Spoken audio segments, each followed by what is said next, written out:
হাসনাতের মধ্যে একটা, I must congratulate হিম, একটা অসাধারণ কাজ করেছে যে অনেক টালবাহানার পরে হাসনাত অন্তত প্রথম আওয়াজ তুলেছিল, শক্ত আওয়াজ তুলেছিল যে ফ্যাসিস্ট আওয়ামী লীগ নিষিদ্ধ করবার জন্য, এবং এই কাজটা হাসনাত করতে পেরেছে এবং আপসহীন ভাবে করতে পেরেছে। আমরা জাতি কিন্তু তাকিয়ে আছে যে এনসিপির ম্যানিফেস্টোটা কি হবে, এনসিপি বাংলাদেশকে কি দিতে চায়, এই সম্পর্কে কিন্তু আমরা এখনো কোনো পরিষ্কার কোন রূপরেখা আমরা পাই নাই। অন্তত একটা বিষয়ে এই দেশ এক হয়ে গেছে, এই প্রথমবার এক হয়েছে সেই স্বাধীনতার পর থেকে, সেটা হচ্ছে ভারতীয় হেজেমনির মোকাবেলায় আমরা ঐক্যবদ্ধ। এবং তার একটি প্রমাণ আপনি দেখুন, এই যে গত দুরাত ধরে পুশিন ঠেকানোর জন্য সাধারণ মানুষ যেভাবে বর্ডারে দাঁড়িয়ে লড়াই করছে বিজিবির পাশে দাঁড়িয়ে, এর উদাহরণ কিন্তু বাংলাদেশের ইতিহাসে এর আগে, জুলাই বিপ্লবের আগে আমরা আর কখনো দেখি নাই যে সাধারণ মানুষ সম্পৃক্ত হচ্ছে বাংলাদেশের স্বাধীনতা রক্ষার জন্য। তো এটা একটা বিরাট অর্জন, এই জুলাই বিপ্লবের সবচেয়ে বড় অর্জন আমি মনে করি।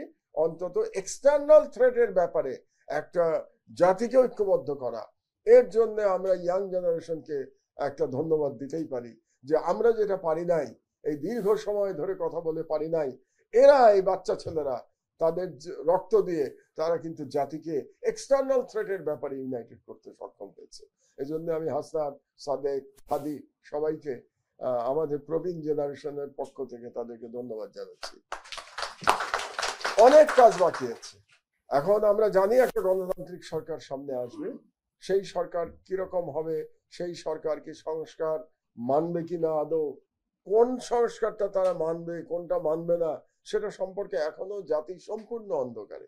এবং এখানেই আমার আমার অভিযোগটা এখানে সরকারের, আমার মনে হয় যেভাবে করা উচিত ছিল, আলোচনার আগে একটা ফ্রেমওয়ার্ক সরকারের নিজের করা উচিত ছিল, মানে প্রস্তাবনাটা সরকারের নিজের থাকা উচিত ছিল যে আমার প্রস্তাবনাটা এই, এখন আপনারা এটা নিয়ে কথা বলেন। কিন্তু ব্যাপারটা অন্যরকম হচ্ছে, তারা প্রতিদিন আলোচনা করছে, আলোচনা করে একটা প্রস্তাবনা তৈরি করবার চেষ্টা করছে। আমি যদি বুঝে থাকি, আমার বোঝায় ভুল হতে পারে, কিন্তু বিষয়টা আমার মনে হয় হওয়া উচিত ছিল এরকম যে সরকার প্রথম 2 মাসের মধ্যে নিজেরা একটা প্রস্তাবনা তৈরি করা উচিত ছিল, এই হচ্ছে আমাদের ফ্রেমওয়ার্ক ফর দ্য রিফর্ম, এবং এই ফ্রেমওয়ার্ক নিয়ে আমরা আলোচনা করি। তো সেই কাজটি করা হলে আমার মনে হয় এত দীর্ঘ সময় হয়তো লাগতো না। এখন আমি যেটা দেখছি, হতাশার মধ্য দিয়ে শোনা যেতে পারে যে আদৌ কি কোনো সংস্কার ডকুমেন্ট তৈরি করতে পারবেন এনরা ইলেকশনের আগে, নাকি এত চাপ তৈরি হবে যে তাড়াহুড়ো করে ইলেকশন দিয়ে ওনারা বলবেন যে আমরা চলে যাই। এরকম একটা পরিস্থিতির দিকে দেশ কিন্তু ধাবমান আমরা দেখতে পাচ্ছি। সেখানে আমি মনে করি যে হাসনাতদের একটা দায়িত্ব আছে। হাসনাতের মধ্যে একটা, আই মাস্ট কনগ্রাচুলেট হিম, একটা অসাধারণ কাজ করেছে যে অনেক টালবাহানার পরে হাসনাত অন্তত প্রথম আওয়াজ তুলেছিল, শক্ত আওয়াজ তুলেছিল যে ফ্যাসিস্ট আওয়ামী লীগ নিষিদ্ধ করবার জন্য, এবং এই কাজটা হাসনাত করতে পেরেছে এবং আপসহীন ভাবে করতে পেরেছে। এই জন্যে আমি হাসনাতকে ধন্যবাদ জানাই। কারণ এর আগে যখন আপনাদের নিশ্চয়ই মনে আছে, ছাত্রলীগ নিষিদ্ধের দাবি আমি যখন তুলেছিলাম কি বলে প্রেস ক্লাব থেকে সর্বপ্রথম, তখন কিন্তু এটা নিয়ে অনেক বিতর্ক তৈরি হয়েছিল এবং সরকার তারপরে এটা মেনে নিয়েছিল, এবং একটা সময় ছাত্রলীগ নিষিদ্ধ হয়েছিল। এখন আওয়ামী লীগ নিষিদ্ধ হয়েছে, এটা একটা অর্জন আমাদের জন্য। কিন্তু অর্জনটা শুধুমাত্র আওয়ামী লীগ নিষিদ্ধ হলে হবে না, যাতে করে বাংলাদেশে আর কোনো দল আওয়ামী লীগ হয়ে উঠতে না পারে, সেটাও আমাদেরকে নিশ্চিত করতে হবে যে শেখ হাসিনার মতো নতুন ফ্যাসিস্টের উত্থান যেন বাংলাদেশে না হয়। সেই দিকে আমরা কতটা করতে পেরেছি এটা নিয়ে আমার সন্দেহ আছে।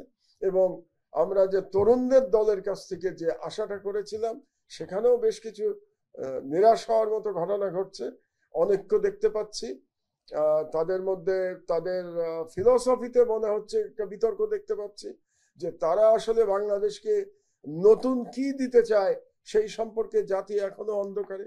কাজে আমরা জানি যে এনসিপির দায়িত্বশীল বড় নেতা হাসনাত, তার সামনেই আমি বলছি যে আমরা জাতি কিন্তু তাকিয়ে আছে যে এনসিপির ম্যানিফেস্টোটা কি হবে, এনসিপি বাংলাদেশকে কি দিতে চায়, এই সম্পর্কে কিন্তু আমরা এখনো কোনো পরিষ্কার কোন রূপরেখা আমরা পাই নাই। আমরা অপেক্ষা করে আছি যে কোনো নতুন দল যদি সাকসেসফুল হতে হয় তাহলে তাকে অবশ্যই তার নিজের আদর্শ, নিজের ম্যানিফেস্টো, নিজের ভবিষ্যৎ পরিকল্পনা রাষ্ট্র সম্পর্কে জনগণকে জানাতে হবে। হাতে কিন্তু সময় খুব কম। তারা যদি সত্যি একটা অল্টারনেটিভ পলিটিক্যাল ফোর্স হিসেবে নিজেদেরকে প্রমাণিত করতে চায় এনসিপি, তাহলে এই বিষয়গুলো সম্পর্কে জনগণকে জানানোটা আমার মনে হয় খুবই গুরুত্বপূর্ণ। এবং আবারও বলি যে খুব বেশি দেরি হলেও নির্বাচন কবে হবে? জুন মাসে। তো জুন মাসে তো 1 বছরও বাকি নাই বলতে গেলে। আর যদি তারও আগে নির্বাচন হয়ে যায়, ডিসেম্বরে যদি নির্বাচন হয়, তাহলে তো মাত্র 6 মাস হাতে সময় আছে। তো 6 মাসের মধ্যে এখন পর্যন্ত এনসিপি কিন্তু তার ম্যানিফেস্টো দিতে পারে নাই। কাজে আমরা চাই যে বাংলাদেশে অল্টারনেটিভ পলিটিক্যাল ফোর্স তৈরি হোক, কারণ একটা ভ্যাকুয়াম তো তৈরি হয়েছে। আওয়ামী লীগ চলে যাওয়ার পরে ডেফিনেটলি একটা ভ্যাকুয়াম তৈরি হয়েছে। এখন রাজনৈতিক দল বলতে তো বিএনপি এবং জামাত, এই দুটোই তো মেজর রাজনৈতিক দল, আর বাকিগুলো নিয়ে তো আলোচনা করে তারা তো অল্টারনেটিভ হতে পারে নাই। তাহলে এনসিপি যদি অল্টারনেটিভ হতে চায়, তার হাতে কিন্তু সময় খুব কম, এবং এই সময়টা অপচয় করা যাবে না। আর সর্বশেষ আমি বলতে চাবো যে আমি চাই ইয়াং যারা, তারা ঐক্যবদ্ধ থাকুক, কারণ তাদের হাতেই ভবিষ্যৎ বাংলাদেশ নির্মিত হবে। আমরা তো ভুল করি, সঠিকভাবে করি, যা করার আমরা করে গেছি, এটা অতীত।